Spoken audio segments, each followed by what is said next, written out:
வசனமே தேவ பிரசனமே நம்மை தேடி வந்திடுமே வசனம். ஒரு அப்பா பையன் 2 பேர் இருக்காங்க. அந்த பையன் தன் தகப்பனுக்கு கீழ்ப்படியாதவனும் தகாத நண்பர்களோடு சேர்ந்து பல தீய பழக்கங்கள்ல ஈடுபட்ட பையனுமா இருக்கிறாரு. அநேக முறை அந்த பையனுக்கு அந்த தகப்பன் அட்வைஸ் பண்ணியும் தான் ஃப்ரெண்ட்ஸ் தான் முக்கியம், எனக்கு அந்த லைஃப் தான் பிடிச்சிருக்கு அப்படின்னு சொல்லி தன் தகப்பனை உதாசீனப்படுத்திட்டு அதே லைஃப்ல அவன் கண்டினியூ பண்ணிட்டு இருக்கான். அநேக வருடங்கள் இப்படியே போது. ஒரு நாள் அந்த பையன் வியாதிப்பட்டு படுத்த படுக்கையாகி தன்னுடைய வேலைகளை தன்னால செய்ய முடியாத அளவுக்கு பலவீனப்பட்டு போயிட்டான். அவங்க அப்பா தான் அவனுக்கு எல்லா காரியத்தையும் செய்து பல லட்சங்களை செலவு பண்ணி அவனை வியாதியிலிருந்து குணப்படுத்தி வீட்டுக்கு கூட்டிட்டு வராரு.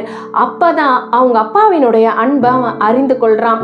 மற்றவர்களுடைய அன்பெல்லாம் நமக்கு நிரந்தரம் கிடையாது, நம்ம அப்பா தான் நம்மை உண்மையா நேசிக்கிறாரு என்பதை புரிந்து கொண்ட அந்த பையன் தன் அப்பாவை அதிகமாக நேசிக்க ஆரம்பிச்சான். பாருங்க, நம்மளுடைய பரம தகப்பனோ அதே போலதாங்க நம்ம மேல அன்பு வைக்கிறார். யோவான் 3:16 இப்படி வாசிக்கிறோம், தேவன் தம்முடைய ஒரே பேரான குமாரனை விசுவாசிக்கிறவனேவனோ அவன் கெட்டு போகாமல் நித்திய ஜீவனை அடையும்படிக்கு அவரை தந்தருளி இவ்வளவாய் உலகத்தில் அன்பு கூர்ந்தாருன்னு பார்க்கிறோம்.